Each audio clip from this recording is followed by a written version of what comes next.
Hi, നമുക്കിനി സ്പെയിനിനെ കുറിച്ചൊന്ന് നോക്കാം. സ്പെയിൻ്റെ എലിജിബിലിറ്റി, അതുപോലെ അവിടെ എന്തൊക്കെ കോഴ്സുകളാണ് അവൈലബിൾ ആയിട്ടുള്ളതെന്ന് നോക്കാം. സ്പെയിനിൽ ഒരുപാട് പബ്ലിക് യൂണിവേഴ്സിറ്റീസ് ഇൻ്റർനാഷണൽ സ്റ്റുഡൻസിന് ഫ്രീ ഓഫ് കോസ്റ്റ് എഡ്യൂക്കേഷൻ സ്പെയിനിൽ നമുക്ക് അവൈലബിൾ ആണ്. നമ്മൾ പക്ഷേ അങ്ങനെയുള്ള പ്രോസസ്സിങ് ചെയ്യുന്നില്ല. നമ്മൾ കൂടുതലും സ്പെയിനിലെ പ്രൈവറ്റ് യൂണിവേഴ്സിറ്റീസാണ് ചെയ്യുന്നത്. സ്പെയിനിൽ നിങ്ങൾക്ക് പ്രൈവറ്റ് യൂണിവേഴ്സിറ്റീസിൽ ഡിഗ്രിയോ മാസ്റ്റേഴ്സോ ചെയ്യാം. അത് more than 10 years of gap accepted ആണ്. അതുപോലെ തന്നെ വിത്തൗട്ട് IELTS ആക്സെപ്റ്റഡ് ആണ്. കൂടുതലും ബിസിനസ് മാനേജ്മെന്റ് റിലേറ്റഡ് ആയിട്ടുള്ള കോഴ്സുകളാണ് അവൈലബിൾ ആയിട്ടുള്ളത് സ്പെയിനിൽ. അതുപോലെ IT റിലേറ്റഡ് ആയിട്ടുള്ള കോഴ്സുകളും അതുപോലെ ഹോസ്പിറ്റാലിറ്റി മാനേജ്മെന്റ് റിലേറ്റഡ് ആയിട്ടുള്ള കോഴ്സുകളും അവൈലബിൾ ആണ്. കൂടുതൽ ടെക്നിക്കൽ ആയിട്ടുള്ള കോഴ്സസ് പ്രൈവറ്റ് ഇൻസ്റ്റിറ്റ്യൂഷൻസ് ഓഫർ ചെയ്യുന്നില്ല. സ്പെയിനിൽ നിങ്ങൾക്ക് പഠിച്ചുകൊണ്ട് തന്നെ ഒരു അമേരിക്കൻ ഡിഗ്രി നിങ്ങൾക്ക് നേടാനുള്ള പോസിബിലിറ്റിയും സ്പെയിനിൽ പഠിക്കുമ്പോഴുണ്ട്. അത് അമേരിക്കൻ യൂണിവേഴ്സിറ്റിയാണ്, അവർക്ക് സ്പെയിനിൽ ക്യാമ്പസ് ഉള്ളതാണ്. നിങ്ങൾക്ക് അവിടെ പോയി പഠിച്ച് പിന്നീട് ഇതിൻ്റെ കണ്ടിന്യൂഷൻ വേണമെങ്കിൽ അമേരിക്കയിൽ പോയി കംപ്ലീറ്റ് ചെയ്യാനുള്ള ഒരു ഓപ്ഷനും കൂടെ ഉണ്ട്. കാരണം ഡയറക്റ്റ് അമേരിക്കൻ വിസ ഡിഫിക്കൽട്ട് ആയിട്ടുള്ള സിറ്റുവേഷനിൽ നിങ്ങൾക്ക് ഈ യൂണിവേഴ്സിറ്റി ചൂസ് ചെയ്യുകയാണെങ്കിൽ നിങ്ങൾക്ക് നിങ്ങളുടെ പഠനത്തിൻ്റെ ഒരു ഭാഗം സ്പെയിനിൽ കംപ്ലീറ്റ് ചെയ്യാം, ബാക്കിയുള്ള ഭാഗം US പോയി കംപ്ലീറ്റ് ചെയ്യാനുള്ള ഒരു ഓപ്ഷൻ നിങ്ങൾക്ക് സ്പെയിനിലുണ്ട്. മെയിൻലി ഫീസ് വരുന്നത് ഏകദേശം 15,000 euro തൊട്ട് 25,000 to 30,000 euro വരെയാണ് കോഴ്സസ് വരുന്നത്. അപ് ടു 50% നിങ്ങളുടെ മാർക്കിനെ ബേസ് ചെയ്തിട്ട് നിങ്ങൾക്ക് സ്കോളർഷിപ്പ് അവൈലബിൾ ഉണ്ട് ഈ യൂണിവേഴ്സിറ്റീസിൽ. അതുപോലെ തന്നെ നിങ്ങൾക്ക് up to 9 months stay back after completion of the programme നിങ്ങൾക്ക് സ്റ്റേ ബാക്കിനുള്ള പോസിബിലിറ്റി ഉണ്ട്. അതുപോലെ തന്നെ ഞാൻ നേരത്തെ പറഞ്ഞ പോലെ തന്നെ നിങ്ങൾക്ക് ഇതിൻ്റെ കണ്ടിന്യൂഷൻ വേണമെങ്കിൽ നിങ്ങൾക്ക് മറ്റേതെങ്കിലും ഒരു കൺട്രിയിൽ പോയി, ഇപ്പോൾ ഫ്രാൻസിലോ അല്ലെങ്കിൽ US ഇവർക്ക് ഔട്ടർ ക്യാമ്പസ് ഉണ്ട്, അവിടെ പോയി നിങ്ങൾക്ക് കംപ്ലീറ്റ് ചെയ്യാനുള്ള ഓപ്ഷനും ഉണ്ട്.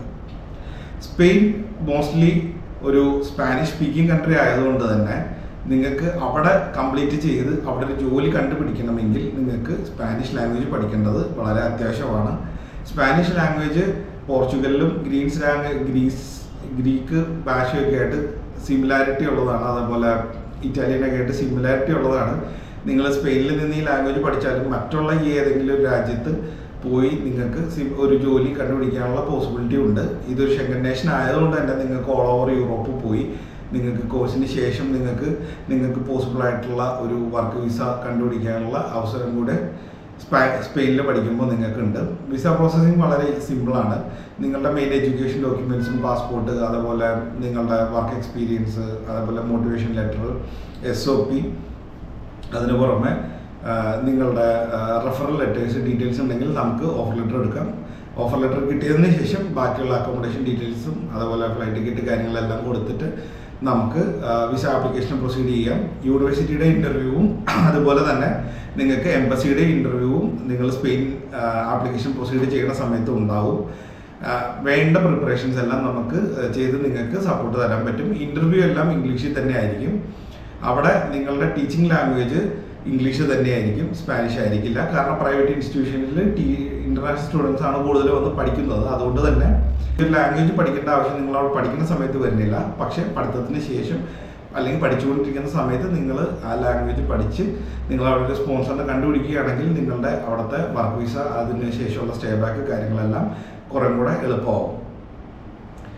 മോസ്റ്റ്ലി നിങ്ങൾക്ക് അവിടെ PR പോസിബിൾ ആണ്. പക്ഷേ അത് ബ്ലൂ കാർഡ് എന്ന് പറഞ്ഞ മറ്റുള്ള യൂറോപ്യൻ പല കൺട്രീസിലും അവൈലബിൾ ആയിട്ടുള്ള അതേ കാര്യം തന്നെയാണ് നിങ്ങൾക്കും അവിടെ കിട്ടുക. പക്ഷേ നിങ്ങൾക്ക് ഒരു നിശ്ചിത സാലറിക്ക് മുകളിൽ നിങ്ങളവിടെ ഇൻകം ഉള്ള ഒരു വ്യക്തിയാണ്, നിങ്ങൾക്ക് ആ സാലറി പ്രൂഫ് നിങ്ങൾക്ക് കൊടുക്കാൻ പറ്റുന്നുണ്ടെങ്കിൽ ഗ്രീൻ കാർഡിലേക്കുള്ള ദൂരം വളരെ കുറഞ്ഞിട്ടും. ഓക്കെ, അപ്പോൾ ഇതൊക്കെയാണ് സ്പെയിനിനെ കുറിച്ചുള്ളത്. നിങ്ങൾക്ക് പോസിബിൾ ആയിട്ടുള്ള കോഴ്സസ് ഏതൊക്കെയാണ് ഇൻസ്റ്റിറ്റ്യൂഷൻസ് അവൈലബിൾ ആയിട്ടുള്ളത് എന്നൊക്കെ അറിയാൻ താല്പര്യമുള്ള വ്യക്തിയാണ്. വിത്തൗട്ട് IELTS കൂടുതൽ ഇയർ ഗ്യാപ്പ് ഉള്ള ഒരാളാണ് നിങ്ങൾ എങ്കിൽ നിങ്ങൾക്ക് അഫോർഡബിൾ ആയിട്ടുള്ള ഫീസും അല്ലെങ്കിൽ അഫോർഡബിൾ ആയിട്ടുള്ള അക്കോമഡേഷൻ ഒക്കെയാണ് നോക്കണമെന്നുണ്ടെങ്കിൽ നിങ്ങൾക്ക് സ്പെയിൻ ഡെഫിനറ്റ് ആയിട്ടും ട്രൈ ചെയ്യാം. വളരെ ഫ്രണ്ട്ലി ആയിട്ടൊരു രാജ്യമാണ് സ്പെയിൻ. അത്യാവശ്യം നമ്മളുടെ ഫുഡൊക്കെ ആയിട്ട് കുറച്ചൊക്കെ റിലേറ്റഡ് ആയിട്ടുള്ള ഫുഡുകളൊക്കെ സ്പെയിനിലുണ്ട്. അതുപോലെ തന്നെ കൾച്ചറലി അത്യാവശ്യം റിച്ച് ആയിട്ടുള്ള കൺട്രിയാണ് സ്പെയിൻ. സോ നിങ്ങൾക്ക് സ്പെയിൻ നോക്കാൻ താല്പര്യമുണ്ടെങ്കിൽ, നിങ്ങളുടെ കൂടുതൽ ഡീറ്റെയിൽസ് അറിയാൻ താല്പര്യമുള്ള വ്യക്തിയാണെന്നുണ്ടെങ്കിൽ please contact us for more details.